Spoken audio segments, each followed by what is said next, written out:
ya komunis lah, yang dibilang ijazah lah apa. Saya sebelumnya sempat terdogma juga, tercuci otak bahwa dia anti Islam lah. Ternyata tidak seperti yang dituduhkan. Pak Jokowi itu agamis, nasionalis, tradisionalis, dan juga abangan. Karena Jokowi jadi tokoh bukan hanya dominan tapi determinan. Penentu.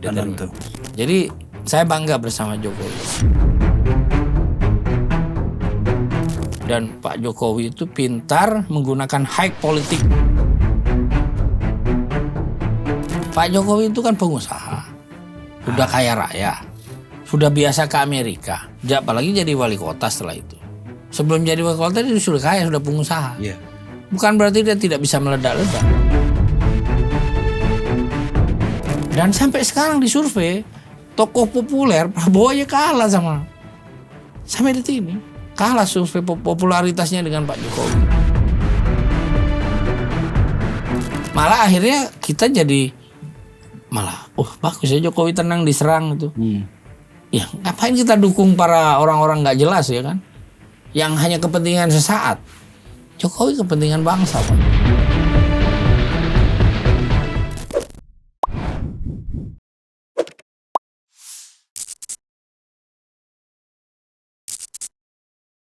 Oke, selamat sore pemirsa OTT. Balik lagi di meja panjang dan besar ini. Dan di depan saya ini ada orang ganteng. Amin. Gus Ding. Siap. Gus Ding atau kalau mau tahu nama lengkapnya Safrudin Budiman. Ini orang perjalanannya panjang nih. Siap. Lama jadi jurnalis. Iya. Ya kan sekarang ada di salah satu perusahaan lah gitu.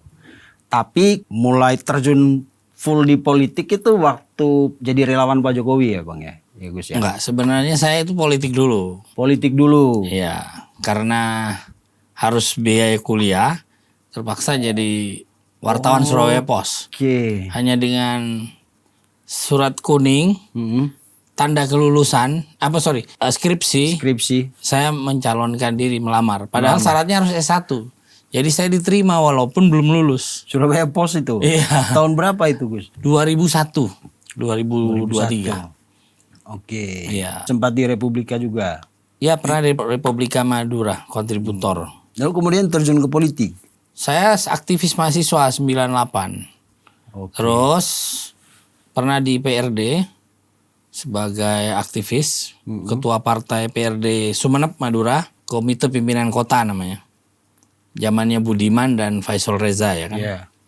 Terus 99 balik lagi ke kampus sampai mau selesai kuliah 2021. Nah ini kekurangan dana kita. Nggak sengaja baca koran Surabaya Pos ada lamaran. Ada lowongan. Ya kok diterima padahal saya nggak punya ilmu menulis jurnalis. Tapi saya kalau dari SMP sampai SMA bahasa Indonesia saya itu 9-10 nilainya. Itu aja modalnya karena modal bahasa Indonesia ya bagus.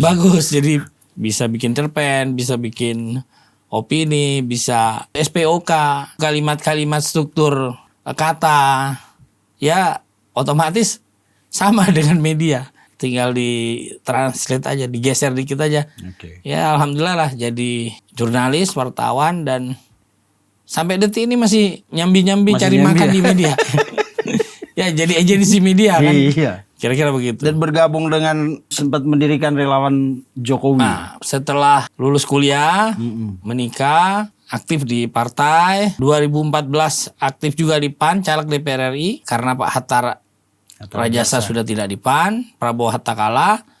Saya fokus ke UMKM. Nah, dalam perjalanan waktu kok Jokowi bagus.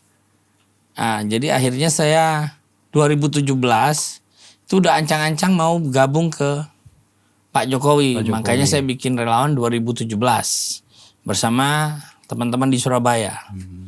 Nah, habis itu 2018 Oktober pas TKN ada acara di Surabaya, Erick Thohir ketuanya. Saya sebagai perwakilan 10 relawan dari Aliansi Relawan Jokowi, ada Idul Fitri, Riano Oska, Budi Mulyawan, Diawari Anjari, Sugeng Budiono, dan lain-lain. Saya tuan rumahnya, terus menyiapkan kamarnya. Nggak sengaja ketemu Sylvester dan Noel. Nah, Immanuel Ebenezer. Bang Yamin juga. Bang Yamin dari Seknas Jokowi. Mereka nggak sengaja ketemu Sylvester, Noel, Aidil, dan lain-lain. Kan hari libur, pesawat mahal. Mau naik kereta full kan? Iya. Nah, tolong Gus carikan kamar. Saya kan kenal lah dengan teman-teman PDIP dan lain-lain, dengan panitia. Dalam hitungan nggak nyampe sejam, 9 kamar itu dapat. Nah, baru mereka ngakui, ini Sakti nih Gus Didi. Segera ke Jakarta Gus katanya. Oh siap. Ya saya tidur sama Bang Silver. Noel dapat kamar satu-satu waktu itu. Disitulah kenal lah dengan mereka. Tapi saya cinta Jokowi.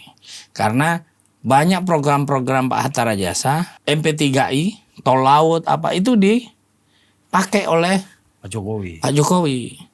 Ya pertumbuhan ekonomi, kan dia Menteri Keuangan. Yeah. Pembangunan juga kan. Pak Jokowi itu mengedepankan program-program pembangunan pemerataan. Nah, karena itulah pembangunan 3T bagus di zaman Pak Jokowi. Yeah. Dan itu visinya MP3I termasuk Dewan Ekonomi Nasional. Karena akhirnya orangnya Pak Hatta Rajasa juga, Sutrisno Bahir yang jadi ketua. Sutrisno Bahir. Nah, itu ada program-programnya dari orang-orang PAN dipakai sama Pak Jokowi. Atau kerjasama lah. Dan disitulah saya merasa bahwa Pak Jokowi ini tidak seperti yang dituduhkan. Ya komunis lah. Yang dibilang ijazah lah apa. Saya udah merem. Saya sebelumnya sempat terdogma juga, tercuci otak. Bahwa dia anti-Islam lah. Yeah.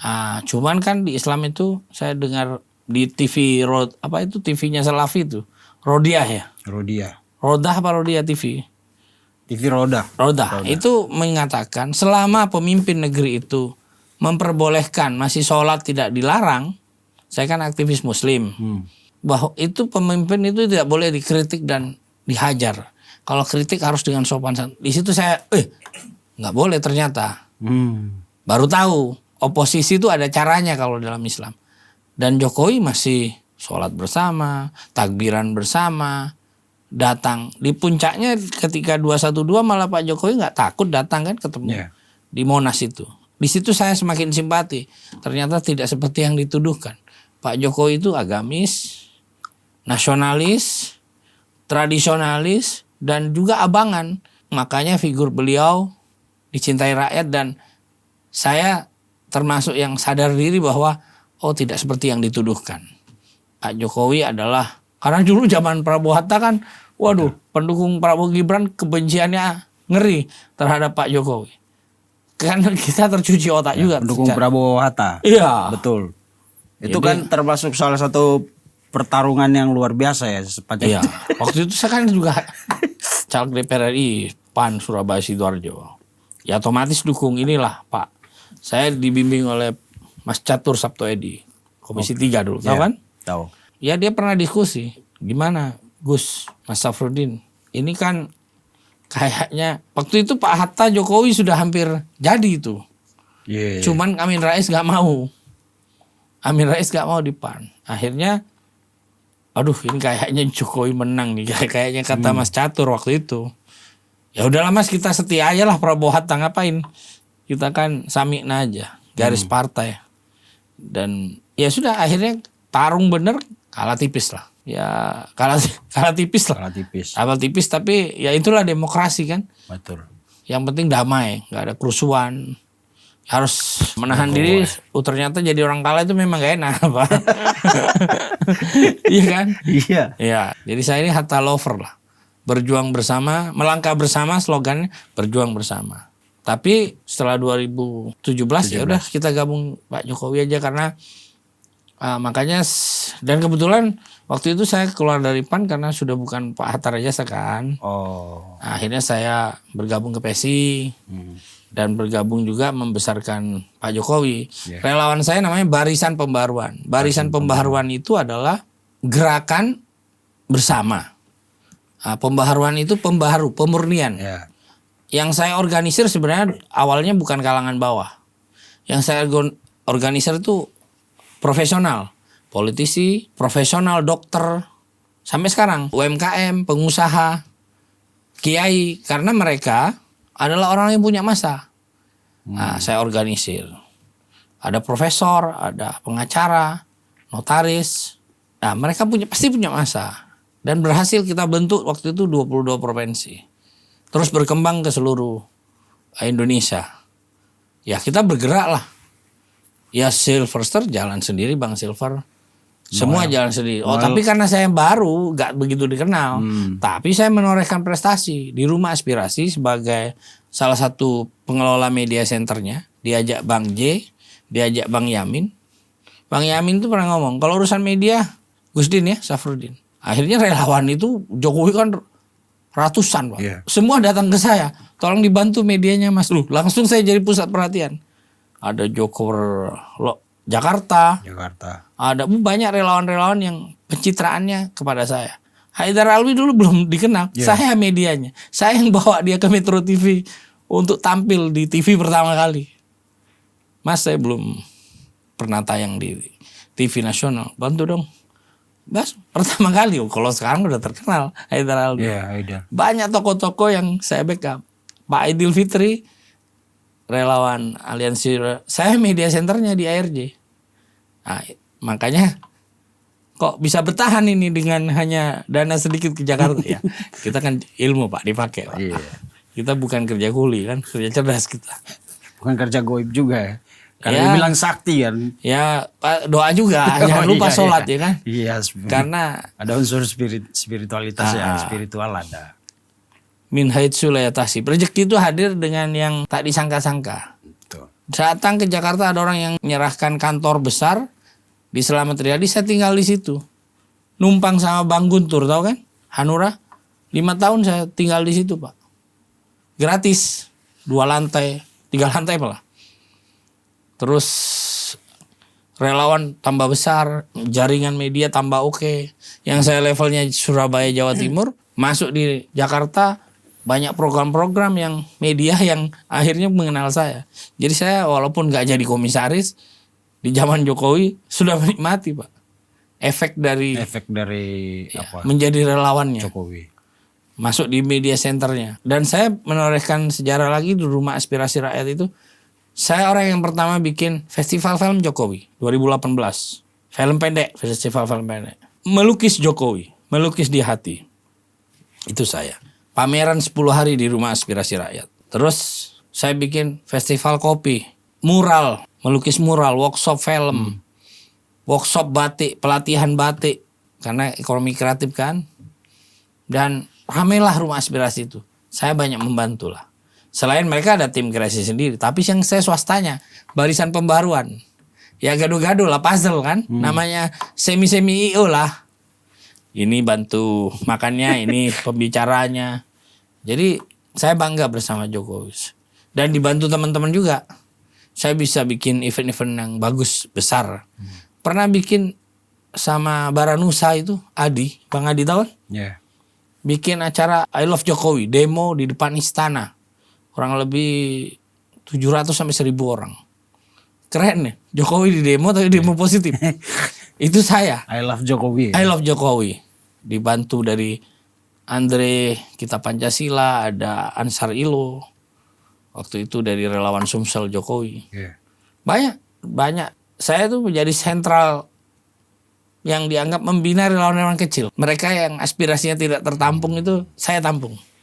Termasuk membranding mereka di media ya? Iya, termasuk sekarang saya di Prabowo Gibran, aliansi relawan Prabowo Gibran. Saya koordinatornya, koordinator sampai sekarang. Jadi ARJ di dulu ARJ, ya, ditambah Posko Koalisi Relawan Muslim, ditambah I Love Jokowi. Dan kita punya juga Posko Relawan 01 bersama Andre Parengkuang. Pernah dengar? Yeah.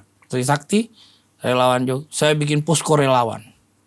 Ya saya yang cari dana lah. Itu waktu setelah Pilkada DKI. Iya. Karena abang kan masuk 2018 kan.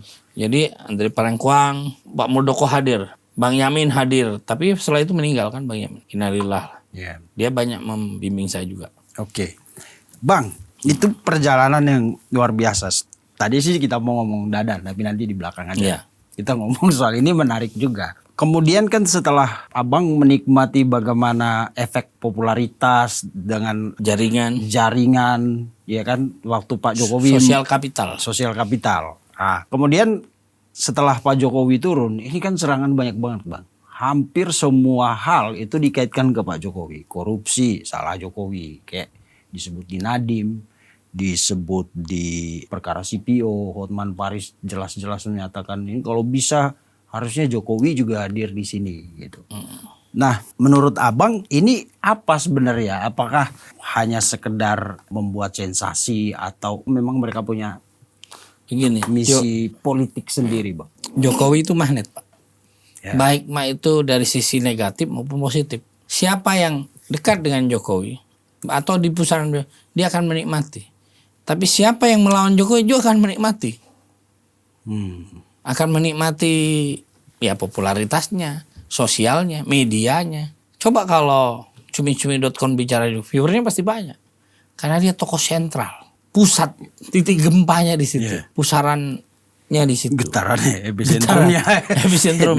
Jadi pilihannya akhirnya banyak orang yang nggak kebagian kekuasaan ini kadang memilih melawan Jokowi. Hanya kadang mereka ingin terkenal aja itu. Jadi cari salah-salahnya Jokowi. Saya dulu sempat termakan, kan saya bilang tadi. Termakan anti Jokowi. Tapi setelah saya sadar bahwa ya ditambah hati nurani mengatakan kalah ini Prabowo. Tapi akhirnya saya tetap loyal ke Prabowo Hatta. Terus lihat gerakannya Jokowi yang tidak reaktif, tidak reaksioner. Dia responsif aja.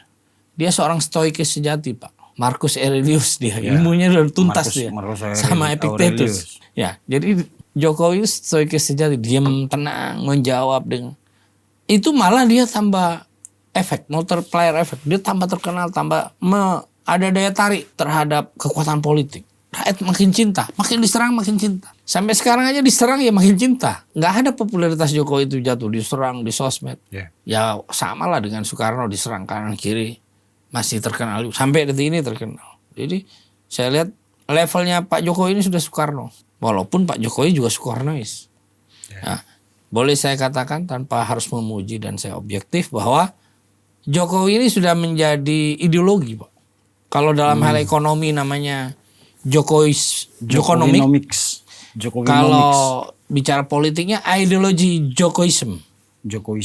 Ideologi Jokowi. Apa ideologinya? Ya tenang, santun, tidak reaktif, pro terhadap kalangan rakyat kecil, menyapa dan segala macamnya. Dan berani, Bang, berani melakukan sesuatu yang tidak pernah kita pikirkan dilakukan orang lain. Orang-orang timur lah kalau bicara seperti itu, orang-orang di 3T itu. Iya, karena gini, orang timur itu kan cenderung keras ya kan, tapi ketemu Jokowi kok lembek gitu. Iya. Ya kenapa? Karena Pak Jokowi itu hati, disapa, senyum, hatinya betul. Ya memang tidak semua orang bisa senyum. Ada teman kita Wamen itu wajahnya begini terus. Saya sudah kritik, Bang, Samen senyum dong. Gak bisa saya, ini sudah begininya. Ya sudahlah, berarti takdirnya Samen begitu. Jadi harus Pak Jokowi itu senyumnya natural. Ada senyum yang natural itu dulu Pak Karwo. 2 periode. Pak Karwo, iya, mantan gubernur Jawa Timur. Jawa Timur itu senyumnya natural banget. Natural. Ada orang yang sampai latihan seminggu untuk bisa senyum. Nah, memang dia sudah dari bawaan lahir itu orang yang bisa diterima kalangan. Memang sudah capture-nya ya atau prosesnya ini, historikalnya. Pak Jokowi itu apa sih kepentingan rakyat Jakarta seret dia dari Solo ke sini, menarik dia ke sini? Karena apa? Udah memiliki daya magnet. Rakyat Jakarta percaya bahwa akan terpilih. Saya kan orang Jatim jadi gak ikut-ikut kan pilkada DKI kan. Tapi kalau pilpres saya juga sudah waktu nyalek itu berat ini melawan Jokowi ini. Iya, dalam hati. Karena magnetnya itu auranya ya. Iya. Kan akhirnya malah menang kan. Periode kedua ya saya harus terlibat dalam pembangunan. Karena kalah dalam politik itu gak enak, Pak. Gak enak sebenarnya. Dan tidak terlibat dalam proses politik itu ya bagi seorang politisi itu gak enak lah. Makanya saya bergabung walaupun tidak harus di pemerintahan. Cukup di lingkarannya aja. Itu pun sudah dapat sosial kapital. Kalau kemudian orang bilang Bang, dulu pemilih Pak Jokowi itu pemilih emosional, bukan pemilih rasional. Saya malah rasional. Saya ini sarjana politik, Pak. Saya pendukung Prabowo Hatta. Pindah mendukung, itu pemilih rasional saya. Dan saya Jawa Timur, harusnya pilih yang tokoh NU misalnya.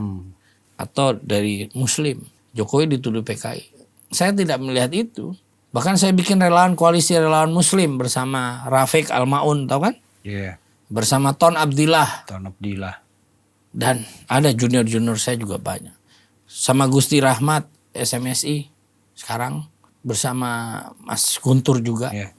Dan bisa dikatakan kalau orang relawan nih, saya kenal dua belah pihak. Prabowo saya kenal, Jokowi saya kenal, Jokowi yang kalangan Muslim saya kenal, kalangan Kristen, Nasrani, dari kalangan militer. Jadi saya wartawan, jadi banyak bergaul dan paham peta kekuatan politik. Dan saya memiliki keilmuan politik, sarjana politik. Dan saya jurnalis sekarang. Ya sempat kuliah saya gagal di Universitas Wijaya Kusuma. Saya lulusan Universitas Wijaya Kusuma Surabaya. S2 pas itu 2018 saya berhenti. Oke. Dan sekarang baru masuk kuliah lagi nih. Sudah semester OTW semester 3. Nggak kerasa. Nah ini saya tugas sejarah ini. Tugas saya sejarah pribadi. Insya Allah bentar lagi magister ilmu politik. Dulu saya korbankan demi relawan ke Jakarta. Mendukung Pak Jokowi. Sekarang sudah tenang lah. Insya Allah ya doain besok bisa jadi dokter. Dan saya tetap akan mengkampanyekan bahwa Pak Jokowi itu dari sisi pertumbuhan ekonomi baik.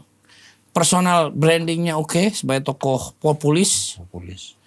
Dari sisi kekuatan politik dia bagus, dari sisi strateginya dia adalah merangkul dengan politik Jala Sutranya. Ini saya menilai ya, mungkin dia tafsirannya beda, tapi politik Jala Sutra itu dipakai pada zamannya Arya Wiraraja ketika mendukung Raden Wijaya, membentuk kerajaan Majapahit. Kerajaan Majapahit dilanjutkan ke Hayam Wuruk. Hayam Wuruk diteruskan ke kerajaan Demak. Demak diteruskan ke Mataram kuno. Amangkurat 1 ke Sultan. Habis itu Sultan Agung. Terus pecah jadi 3. Pakubuwono, Hamengkubuwono sama Raden Mas Said Sambernyowo.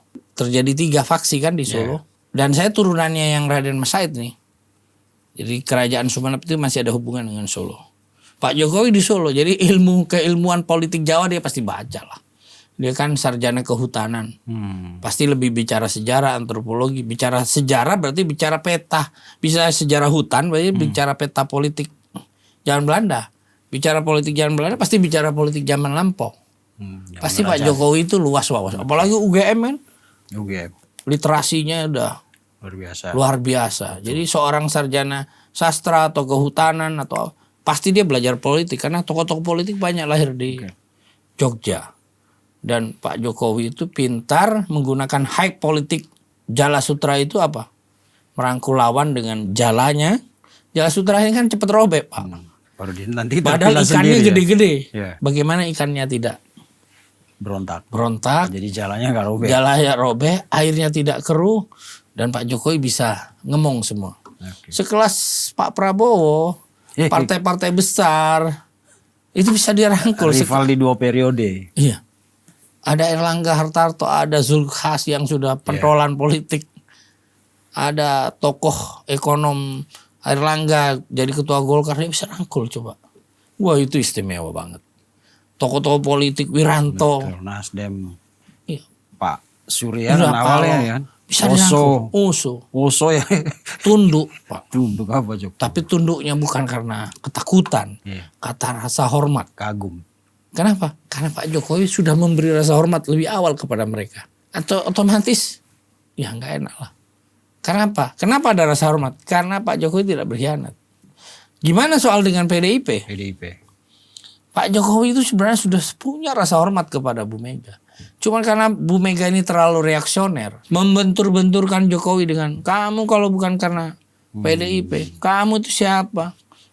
Ya kan Pak Jokowi ini manusia juga Pak. Pasti ya udahlah Bu kalau kamu kayak gitu aku punya pilihan sendiri dah. Nanti gue disalahin terus. Akhirnya kan sekarang Pak Jokowi yang dulunya tokoh nasionalis PDIP sekarang dia outstanding, Diri sendiri. menjadi diri sendiri, independen, menjadi tokoh nasionalis sendiri. Dan itu berhasil. Bukan hanya sebagai tokoh presiden, tokoh dunia di G20, KTT, Asia Afrika atau KTT, atau di WHO. Pak Jokowi itu selalu diundang dan selalu hadir. Apalagi itu pas zamannya Obama kan. Iya. Dan Pak Jokowi berhasil gitu loh. Karena melihat potensi penduduk Indonesia yang sangat besar, 250 lebih. Ini kan pasar Pak. Kalau dari sisi pertumbuhan ekonomi itu kan ada 4 teorinya. Teori, pilarnya lah. Klasik ini David Ricardo, Adam Smith. Terus ada neoklasik, ada historical, dia lebih pada kelembagaan, ada Rostov, teorinya. Ada teori modern, pertumbuhan ekonomi modern. Pak Jokowi itu mampu membangun generasi muda. Salah satu teori pertumbuhan ekonomi modern adalah menyiapkan generasi muda, SDM unggul untuk Indonesia maju. Pak Jokowi 10 tahun lalu atau 5 tahun ke belakang menyiapkan SDM lewat KIP. Lewat KIP mahasiswa. Lewat pelatihan-pelatihan tenaga kerja. Dan life skill lainnya. Yang memang disiapkan. Salah satunya ada digitalisasi ekonomi. Hilirisasi ekonomi. Hilirisasi digital. Dan inkubasi bisnis. UMKM berbasis digital. Pak Jokowi itu mampu melakukan itu. Dan dia menggunakan teori pertumbuhan modern itu menjadi basis politik dia ke depan. Jadi kalau banyak yang bilang gaya berpolitik Pak Jokowi itu ndesok, sebenarnya salah besar ya. Ya, kan ada yang berpikir gini, kayak kritik-kritik akademisi, kritik-kritik pakar pengamat tuh kan melihat Pak Jokowi itu tidak punya konsep yang visioner gitu loh Bang. Gini. Mungkin karena mereka melihat kan gaya retorika orang berbeda-beda. Mereka menilai Pak Jokowi itu. Mereka memandang sebelah mata. Itu dia. Padahal dia kan tidak tahu bahwa Pak Jokowi itu, dia nggak deso lah. Solo itu aja namanya kota madya Pak. Dan dia berada di pinggiran bantaran Solo. Sungai. Akhirnya pindah aja. Artinya dia sudah merasakan hidup metro di Solo. Karena poros kekuasaan di Jawa Tengah. Kalau Mataram kuno di Surakarta. Sama Jogja. Tapi kalau pusat kekuasaan Mataram baru di bawah Raden Mas Said, Pangeran Sambernyowo itu Solo. Pusat kekuasaan politik. Di Penogoro berperang itu juga didukung oleh kelompok-kelompok kerajaan Solo. Didukung oleh Raja Semarang, Suradi Menggolo. Didukung Adipati Pringgoloyo. Yang akhirnya ditangkap oleh Belanda dan dapat suaka ke kerajaan Sumenep. Cuman Sumenep tidak mendukung secara langsung kepada Diponegoro. Karena mereka lebih independen ya. Perang politik kekuasaan Jawa kuno itu berawal dari Solo. Ya termasuk Imogiri, Boyolali, dan ya Solo Raya lah. Nah, oleh karena itu Pak Jokowi itu hidup dengan tokoh-tokoh yang ahli sejarah, pintar, bukan deso Pak. Iya, kalau yang itu kan mereka lihat kenapa harus masuk gorong-gorong, yang dikritik-kritik itu, langkah-langkah yang dianggap sebagai strategi populis gitu loh Bang. Terlalu, jadi mereka tidak melihat Pak Jokowi itu kalau berpidato aja misalnya, gagasan yang visioner dan dengan bungkusan bahasa yang luar biasa. Kalau Pak Jokowi kan emang iya ya, tapi langkah yang diambil kayak membangun Papua, satu hari itu kan hal yang diimpikan pendiri bangsa. Tapi kayaknya baru Pak Jokowi yang bisa eksekusi. Pak Jokowi itu kan pengusaha, sudah kaya raya, sudah biasa ke Amerika, apalagi jadi wali kota setelah itu. Sebelum jadi wali kota dia sudah kaya, sudah pengusaha. Bukan berarti dia tidak bisa meledak-ledak. Beliau mampu sebagai filsafat Jawanya itu mikul dul mendem jero. Artikulasi politiknya dia tuangkan dalam praktek. Itu yang itu maksud saya. Turun ke bawah. Dan belum tentu bisa. Fauzi Bowo kemarin ketika melawan Fauzi Bowo dan Nahrawi Ramli. Fauzi Bowo belum tentu Pak datang ke gorong-gorong. Malah saya ingat itu kampanyenya Fauzi Bowo malah datang ke diskotik.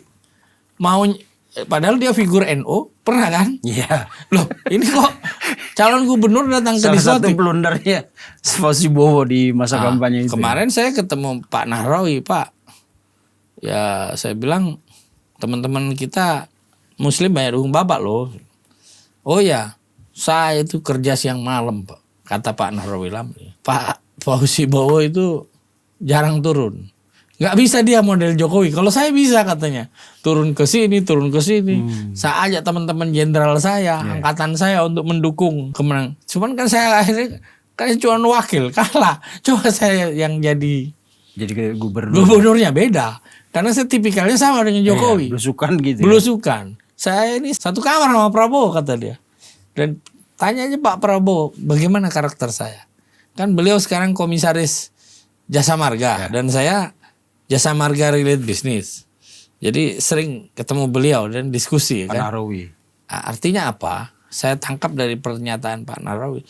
Memang ya seorang pemimpin tuh bukan berarti dia menegasikan posisi Bowo, tapi dia mengatakan karakternya sudah susah.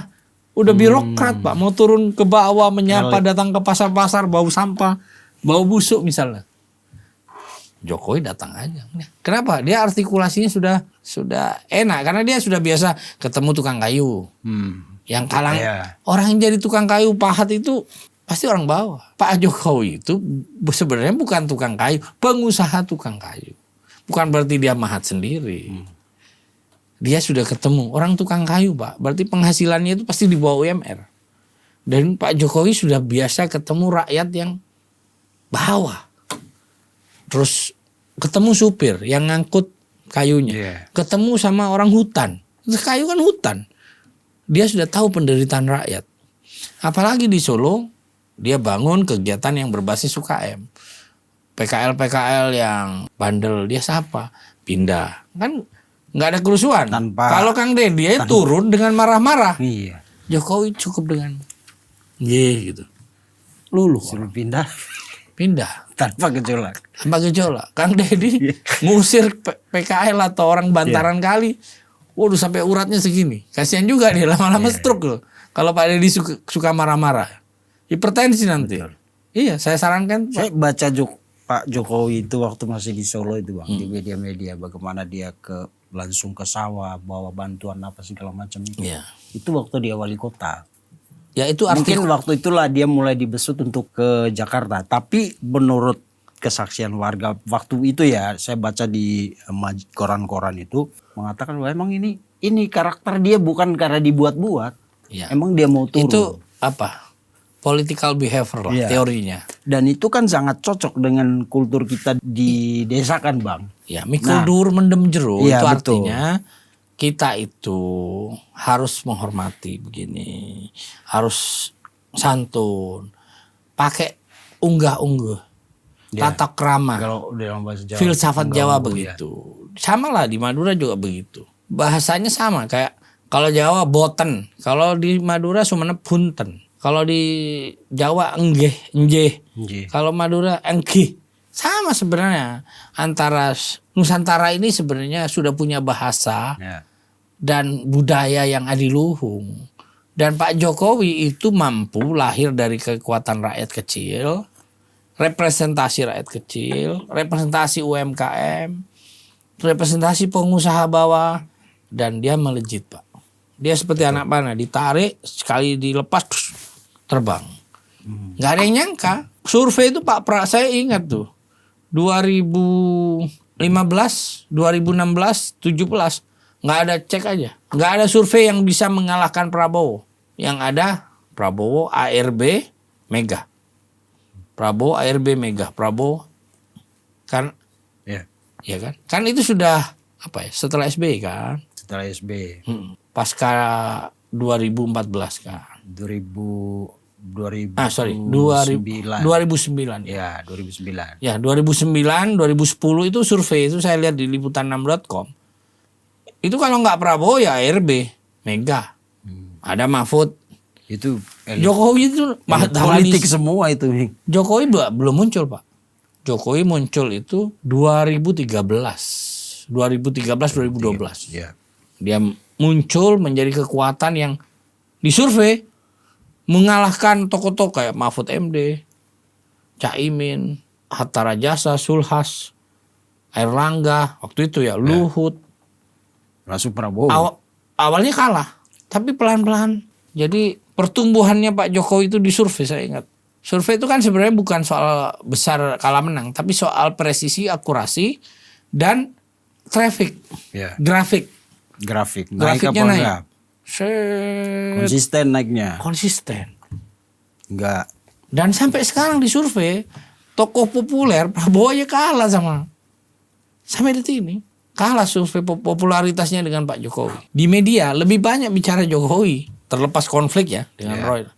Masih lebih diperbincangkan. Baik di podcast karena Jokowi jadi tokoh bukan hanya dominan tapi determinan. Penentu. Terhadap bandul politik. Ya. Terhadap kekuatan-kekuatan politik. Nah, makanya orang asik bicara Jokowi. Buktinya 2024 itulah Bang. Iya. Iya kan? Saya anggap Jokowi itu ratu adil dan dia Bukan kingmaker lagi, dia ratu adil. Di Jawa itu dulu ada Soekarno dianggap ratu adil. Ya. Sebelum Soekarno itu ada ya Pangeran Panglima Jenderal Sudirman. Ada juga Cokro Aminoto. Cokro Aminoto. Ada juga Diponegoro. Itu figur-figur yang dianggap sebagai ratu adil. Ratu adil. Ya Jawa kan masih mistis, menyanjung. Terlepas dari itu, tetapi ratu adil itu bukan berarti dia itu secara feodal atau secara mistis itu klinik, bukan.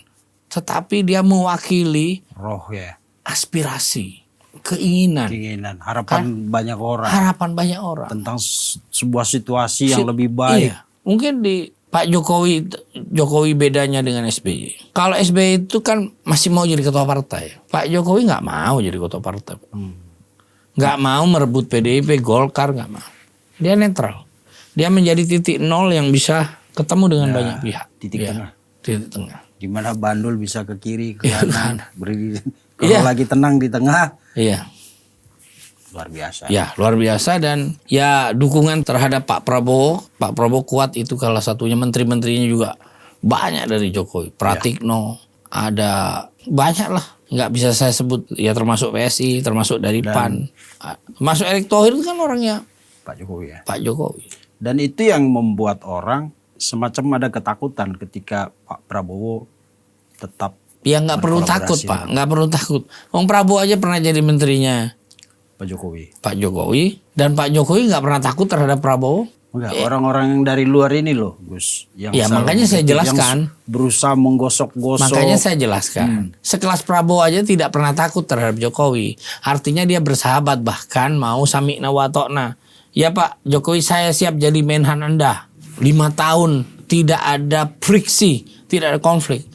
Dan berakhir dengan pertumbuhan ekonomi di kuartal 2024 masih 5%-an. Padahal Pak Jokowi udah dihantam isu. Dihantam waktu itu resesi sedikit itu COVID.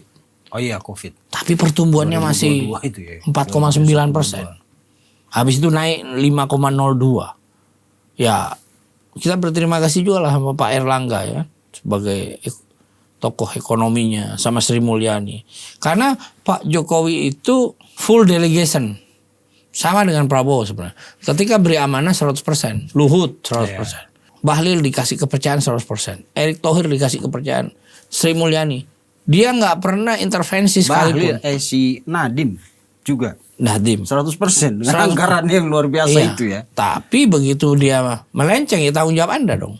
Bukan saya, karena saya enggak. Ini jawaban untuk tuduhan-tuduhan Tom Lembong nunjuk Jokowi, Nadiem nunjuk Jokowi, Menteri Agama nunjuk Jokowi. Ya, korupsi itu kan ada 2, Pak. Penyalahgunaan kekuasaan, bisa juga suap, menyuap, gratifikasi, atau memperkaya orang. Kan nggak ada mereka memperkaya Jokowi. Emang ada uang Nadiem masuk ke Jokowi? Ya kalau Nadiem nyumbang kampanye, ya biasa pengusaha. Saya juga nyumbang kok. Banyak pengusaha konglomerat juga banyak. Biasa ya, emang Pak Prabowo nggak menerima sumbangan dari tokoh-tokoh. Kan sudah diatur masalah dana kampanye. Betul. Ketika Jokowi jadi presiden itu dia clear Pak, tidak ada dugaan-dugaan korupsi, tidak ada KKN suap menyuap, bersih. Malah dia kasih kewenangan, tapi begitu Anda gagal ya ditarik, kan banyak juga yang dipecat. Yeah. Yang salah omong kayak dulu siapa orang Nasdem itu, Tejo Edi. Sebagai Menko Polkam bukan malah bikin tenang. Malah bikin rusuh. Menteri Agama Fahru Rozi bicara agama malah di luar konteks. Akhirnya ya dipecat juga kan.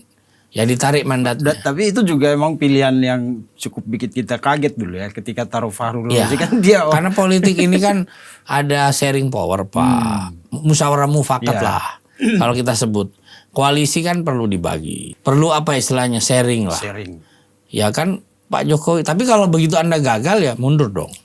Reward and punishment. Reward and punishment. Jelas itu ya. Jelas. Pak Prabowo juga melakukan itu. Sekarang BGN kasih kewenangan penuh, habis itu ditarik kalau dia nggak mampu.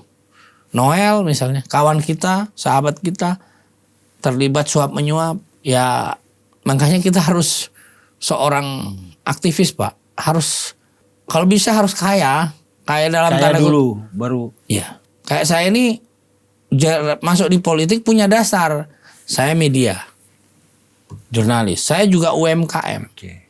Kenapa? Saya supaya pundi-pundi uang harian ada. Begitu saya jadi pejabat, saya gak korupsi. Masuk dalam sistem kekuasaan. Ketika saya jadi komisaris BUMN, banyak orang datang, pengusaha Pak saya menjanji dan mengiming-imingkan. Saya bilang Prabowo dan Pak Jokowi tidak mengajari saya begitu. Kalau saya bantu Anda, oke lah saya bantu. Saya kenalin apa. Nggak perlu saya dapat sesuatu.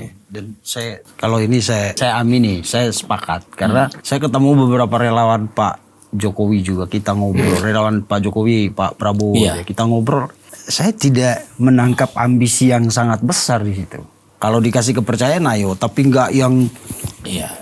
Saya ini nggak pernah ngajuin Pak. Iya. Nggak tahu dipanggil nggak dikasih ribut gitu, dikasih. Saya dipanggil aja masuk di komisaris BUMN related bisnis. Ya saya non aktif lah di Partai PAN dan saya mengabdi berjuang bagaimana RKAP pertumbuhan perusahaan bisa tumbuh. Ya mengabdi mengawasi kan ini ditunjuk berdasarkan kapasitas dan kapabilitas sesuai kalau saya di Jasa Marga Bisnis misal kan bicara bisnis UMKM bidang saya. Bicara advertising, fiber optik, telekomunikasi, bidang saya media, digitalisasi. Ya berarti sebagaimana yang dikatakan Pak Doni Oskaria bahwa para komisaris dan direksi sudah melewati asesmen yang tepat, seleksi yang tepat. Dan ya sudah saya mengabdi di situ. Nah, karena saya ditunjuk bukan memilih. Nah, ditunjuk ya sudah kita lakukan dan kita jaga benar amanah ini. Jangan macam-macam. Caranya apa? Ya godaan pasti ada lah. Ya caranya kita harus udah kaya lah sebelumnya. Maksudnya kaya itu artinya punya penghasilan jelas bulanan. Gini, orang-orang yang korupsi itu kan gini. Orang yang hidupnya tidak tuntas dengan dirinya sebenarnya. Belum selesai dengan diri. Maka dia butuh validasi mobil yang bagus, ini yang bagus. Kalau saya kan sudah pengusaha dari dulu. Jatuh bangun lah jadi pengusaha UMKM. Ya beli mobil ya gak kredit Pak, cash. Dus lah istilahnya kan. Dan kita politik juga, nyalek saya sudah 5 kali. Itu berapa duit Pak? Tapi yang nggak miskin, kenapa? Karena kita nggak makan di politik. Kita profesional. Kalau kita makan di politik, maka kita akhirnya cari uang untuk membesar biaya politik. Kita malah terbalik, kita kan nyumbang nih. Jadi relawan saya bikin festival film, melukis Jokowi, mengorganisir 20 pelukis, emang nggak pakai duit.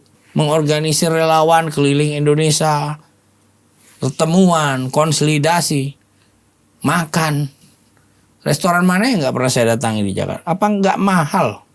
Pakai duit pribadi lah. Ya saya nggak bilang banyak. Mungkin yang lebih banyak dari saya ada. Artinya kalau di politik harus kuat secara ekonomi, harus jadi pengusaha. Ya karena kosnya gede, gede. Itu aja ya kan. Iya. Kalau masuk untuk nyari duit di politik celaka. Iya, saya nyalek tuh 99, tapi masih muda kan, PRD Partai Rakyat Demokratik. 2024 saya karena fokus kuliah, saya cuma pemantau pemilu aja. 2009 saya nyalek di Partai Matahari Bangsa, bahkan saya ini jadi ketua Jawa Timur. Membiayai Partai Matahari Bangsa dari nol. Itu duit, Pak. Usia saya masih 26, 29. Di usia segitu pun saya sudah cari duit bagaimana membesarkan partai. Nggak ada mental kita korupsi. Yang ada kita berbisnis, cari proyek ke pemerintah. Yang baik, yang benar. 2014 caleg DPR RI PAN. Tanya apakah Pak Hatta Rajasa saya ngasih? Nggak ada lah. Kita keluar duit. Banyak itu. DPR RI Pak. Tiketnya Surabaya Jakarta aja berapa coba? Konsolidasi, pelatihan, pengerahan massa. Memang logistik dibantu kaos. Ngangkutnya apa nggak duit? Siap. Bagian pertemuan 2019 saya caleg PSI Madura nomor 1. Apa nggak duit juga? Ya walaupun nggak banyak, saya lebih fokus ke relawannya. Tapi saya kan masih keluar duit walaupun Surabaya Madura waktu itu. Oke. Intinya masuk politik itu jangan Sekarang saya nyalek di PAN kemarin 2024. Suara saya sudah ribuan di hari pertama dan kedua. Bahkan pada saat live quick count hari pertama ini demi Allah, suara saya lebih tinggi dari Lula Kamal dan Uya Kuya, Pak. Oh iya lah. Saingan iya, Gus ya itu. Hari pertama ini, malam pertama. Iya. Cuman hari kedua sudah geser peringkat 3. Ah. Setelah itu saya sudah yakin lah yang menang Uya Kuya. Alhamdulillah saya menjadi fondasi dari PAN 0 menjadi 1 kursi. Jadi suara saya ribuan ini. Ya kurang lebih ribuan lah saya sebut. Mungkin 10.000 atau berapa. Atau 12.000 saya kurang cek. Tapi saya banyak lah. Didukung para relawan. Itu menjadi kursi akhirnya.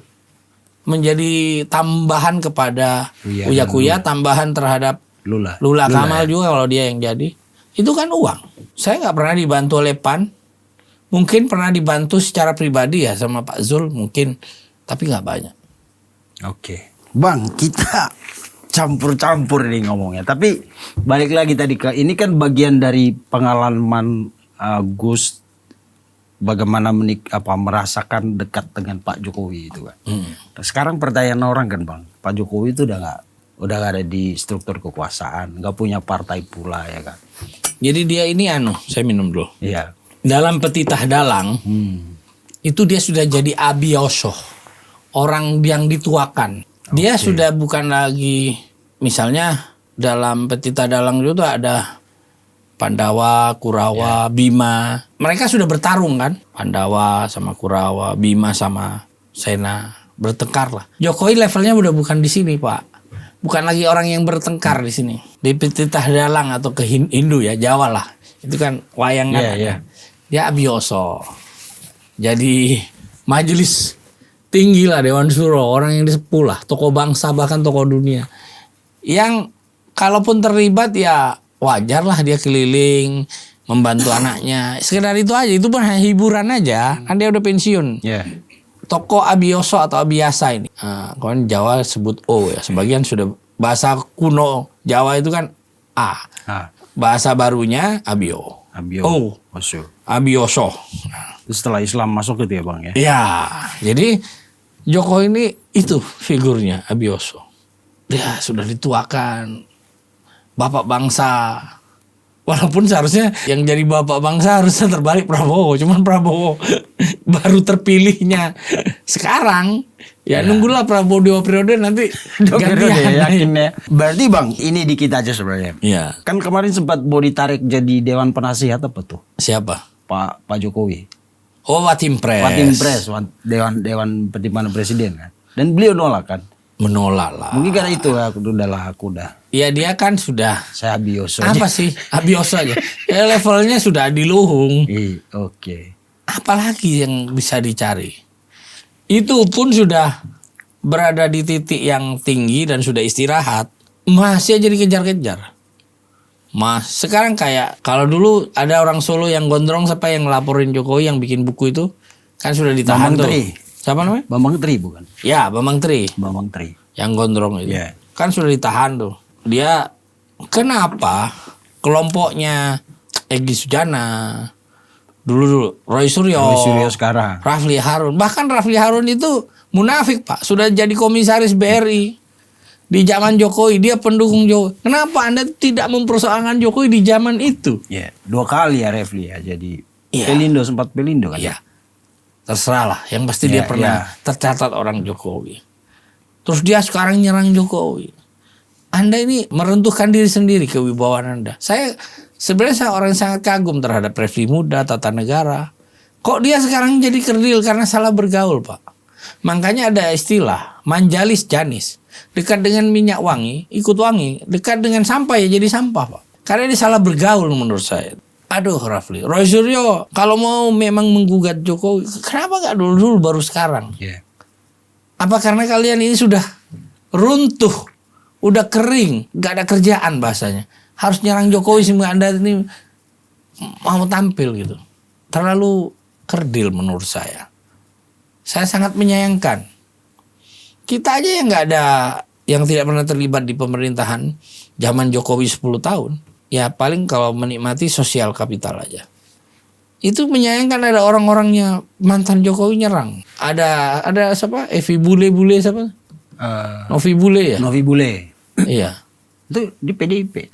Iya kan dia pendukung Jokowi dulu. Bahkan mulai 2013. Sekarang ya Guntur Romli. Ada lagi sekarang Saiful Jarot. Oh, Saiful Jarot Hidayat. Kok bisa bicara ijazah tunjukkan. Bahkan ke JK pun bicara ijazah. Wah, padahal dia adalah wapres yang berada di kelompoknya Jokowi. Kok mempersoalkan ijazah hari ini? Sangat menyayangkan saya sebenarnya. Kalau mungkin Bambang Tri, Roy Suryo atau siapalah, mereka sudah oposisi. Tapi Roy juga kan sempat, Bang. Dia yang pendukung Jokowi. Waktu mobil SMK itu kan Roy yang katanya nyetir dari Solo ke Jakarta. Iya, berarti kan dia pendukung Jokowi. Kenapa Anda tidak menggugat Jokowi itu dulu gitu? Ya. Sebenarnya kan kita itu, publik itu tidak mau mencap mereka ini kaum sakit hati. Tapi makin lama orang akhirnya. Makanya saya sayangkan gitu. Yeah. Saya sayangkan. Kenapa gitu loh? Kenapa? Saya itu yang membuat saya malah jadi senang sama Jokowi. Kenapa sih orang ini dulu Lanyala nyerang ini komunis, bikin majalah disebar. Kok saking takutnya akan magnet kebesaran Jokowi. Ya akhirnya blunder lah orang nyerang Jokowi. Malah akhirnya kita jadi bagus ya Jokowi tenang diserang itu. Ya ngapain kita dukung para orang-orang nggak jelas ya kan? Yang hanya kepentingan sesaat. Jokowi kepentingan bangsa Pak. Jadi saya sangat menyayangkan, terutama Refli Harun. Yeah. Aduh, banyak orang-orang terdidik juga yang ikut mendukung di situ, Bang. Pak Ugro aja misalnya. Iya. Wakapolri itu kasihan. Ya disayangkan, bukan kasihan sih. Iya disayangkan. Disayangkan banget. Ya malah terjebak pada pusaran panggung politik. Oh, ya.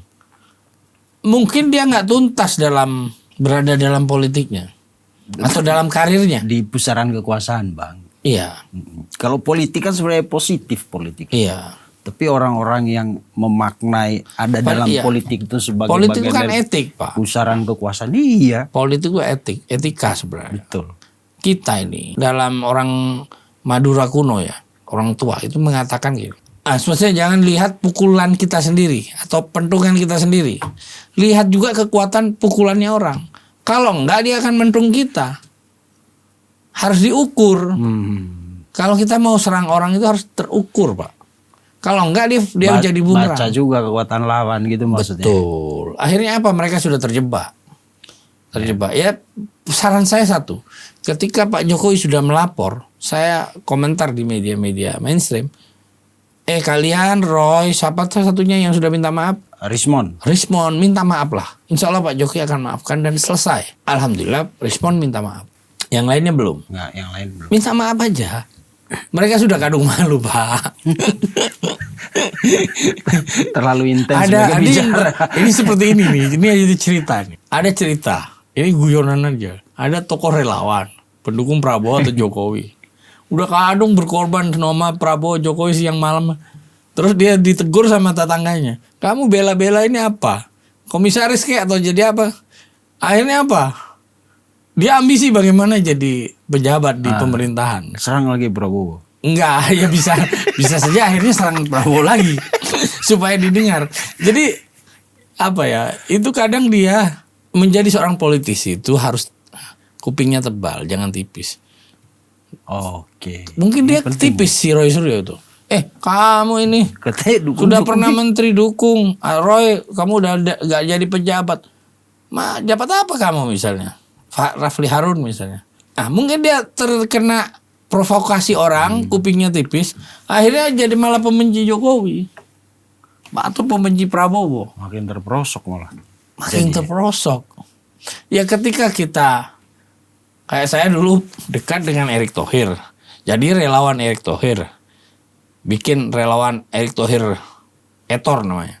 Bikin lagi Erick Thohir Mania. Di komunitasnya Forum Akhlak Indonesia. Kamu dukung-dukung Erick Thohir dapat apa? Ya nggak dapat apa-apa. Kan kamu keluar duit sendiri ini. Ya nggak apa-apa, minimal saya kenal akrab, sosial kapital. Nggak harus dapat jabatan. Wah, kalau saya tipis, saya marah, bisa malah nyerang Erik kan. Biar dikasih jatah gitu. Ya, saya pakai alasan saya mau nyalek lah. Tapi banyak relawan yang pakai gaya begitu, Bang. Saya bilang nggak mau jadi komisaris karena saya mau nyalek dulu, tanggung juga setahun kan, aku bilang gitu. Jadi kita balas dengan cara cantik. Kalau di Prabowo malah saya, kamu nggak jadi komisaris, nggak jadi pejabat atau jadi wamen. Yang dukung saya memang banyak jadi wamen. Di WA seliweran, usulkan Gusdin, wakil tenaga kerja, wakil menteri UMKM karena saya bicara UMKM, wakil koperasi. Waktu itu kan koperasi dan UMKM menjadi satu.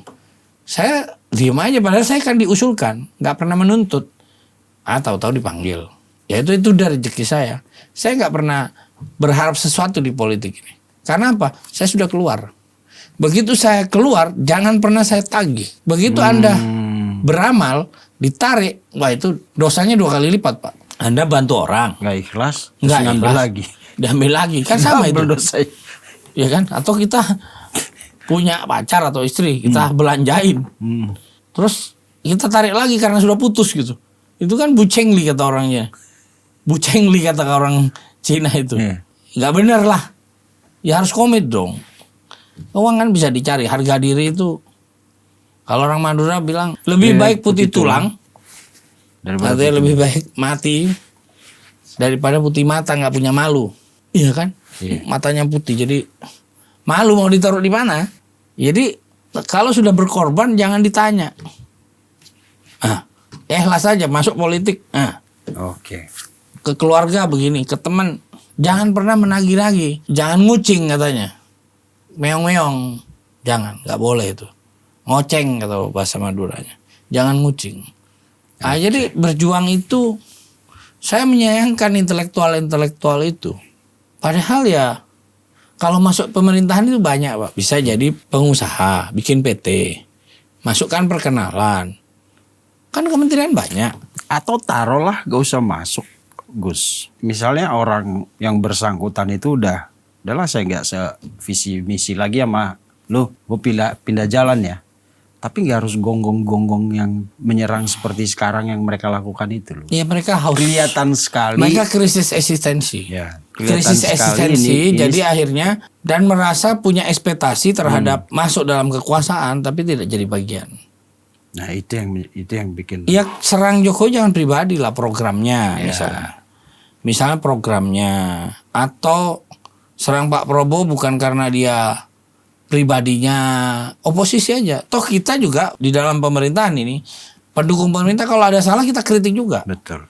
Misalnya kita kritik Pak Jokowi, Pak hati-hati terjadi resesi ekonomi. Kita sampaikan, tolong perkuat UMKM, tolong perkuat ekonomi kerakyatan. Akhirnya apa? Didengar, ya dia perkuat, keluarkan KUR, keluarkan bantuan, keluarkan inkubasi bisnis ke rakyat kecil.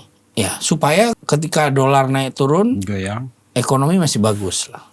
Sampai tingkat dasar. Iya, bolehlah ekonomi makro gonjang-ganjing, tapi rakyat tidak kelaparan. Betul. Iya, nggak masalah. Oke, siap.